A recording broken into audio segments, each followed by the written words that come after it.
Thank you. Uncle Sandy, Song Boost chechi abaana bafeno bali mu bweraliikirivu bagamba oba akuuma kukatuuka ne kababuzaabuzaamukko twetaaga n'otunnyonnyola Song Boost chechi omuntu okugifuna yeetaaga ki awo we tuba tutandikira ebibuuzo byange bye nnina biyitirivu nnyo okuva lwe nabalaalika ku Monday nti tukuyina baweereza ebibuuzo nkumuliitu bwe biti abatulaba ku Salt TV yep. Technology agenze akula era technology ayambye and Song Boost kile kigambo kimu SONGBOOST. Yes. It's an app. Ngabolaba WhatsApp, ScoreNet, ngabolaba WhatsApp, ngabolaba Instagram, ngabolaba kati Facebook. It's an app tibeera ku simu naye osobola n'okugifuna ku PC. Koma naye eno yo eri ku simu kwokka. Ku PC tegendako. PC egendako ng'omuntu asasudde what we call a premium. Naye saagala ekyo kigenda mu ssaawa eno. Okay. Nti abeetaaga premium si bangi. Abeetaaga premium be bantu nga record labels. Okay. Nga Swangs bali ku premium. Yeah. Okifuna. N'abalala. Naye app eno kyekola erondoola kankozese Luganda erondoola wa ennyimba zo we zikubye ku radio oba TV n'omanyisibwa ate nga ekyo ekikola mu Uganda, Kenya, Tanzania, Rwanda, Ghana, Nigeria, Zambia. Yonna oluyimba lwo kasita luyita wepa ng'ofuna notification. Ekola etya? Genda ku simu yo, beera ng'olinako data. Ogende ku Google Play Store oba ku Apple Store odownloading app gye bayita Song Boost ng'ekigambo kimu. Ku screen awo wansi bakyawudde naye nga yo nga bwe kiri ekigambo kimu. Kakati gidownloading oteekemu ennamba ye y'essimu. Bw'omala ogidownloadinga wansi awo we wali toolbar yaayo ojja kulaba waliwo kugamba awali ebigambo airplay, artists, then songs. Ogende ku songs otapingeko o-uploadinge ennyimba zo. Ennyimba zo zirina okuba nga ziri ku simu.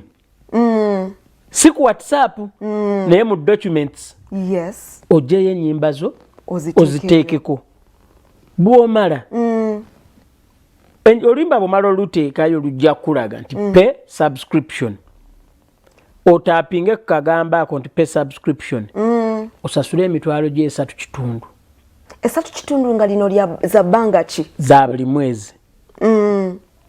Kitwala essaawa 24 naye olumu system eyanguwa ne mu ssaawa 6 oba 8 oba 3 nebeera ng'emaze oconfiguring ennyimba zo n'okuactivating account yo nga buli we bakuba oluyimba lw'otaddeko ojja kusanga omuyimbi nga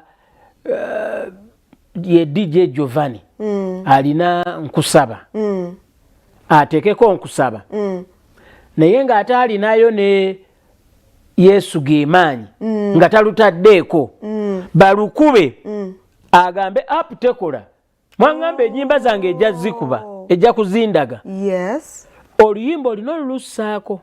Kati bwe mba muyimbi nga nina ennyimba zange 8 njagala ennyimba ezo zonna ntegeere nti luno kati lwe bakubye nzikwata zonna ne nziteekayo omulundi gumu nze omuyimbi omu oziteekayo ate bwe mba nina lumu lwe promoting nga lwe njagala okumanya olwo olumu olwo.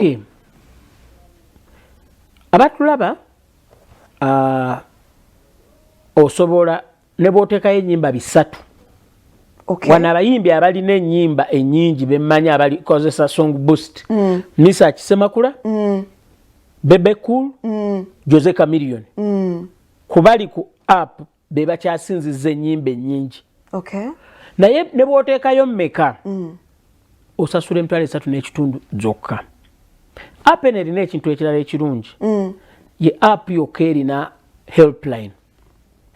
Oyina omuntu owokubira n'omugamba singa obeera olinamu obuzibu in between, yes, osobola okuba enamba y'essimu. Olw'okuba bino ebintu bya technology si byaffe, bintu bipya. Kati emirundi mingi tufunamu ku challenges. Yeah. Ate olumu n'essimu zaffe ze tuba tukozesa nazo zifunamu obuzibu. Olumu omuntu yeerabira okussaako data n'agamba app tekola. Yeah. Oba n'abeera nga essimu ye yeetaaga oba software waayo yeetaaga ku updatinga. Yes. Okitegeera nga bw'olaba mpa kyakulabirako ekyangu. Emirundi mingi omuntu abeera ng'akozesa WhatsApp nga ta-updatinga n'akozesa WhatsApp ye bulungi ta-updatinga, all of a sudden WhatsApp neevaako. Erina weetuuka bw'otajja updatinga neeva nako ku ssimu. Yes. Kati bw'atuuka ogizzaako neemutawanya olumu nemugamba eyagala wifi era neesooka emala oku-updatinga to the latest version n'alyoka akontinue ng'ogikozesa. Sure.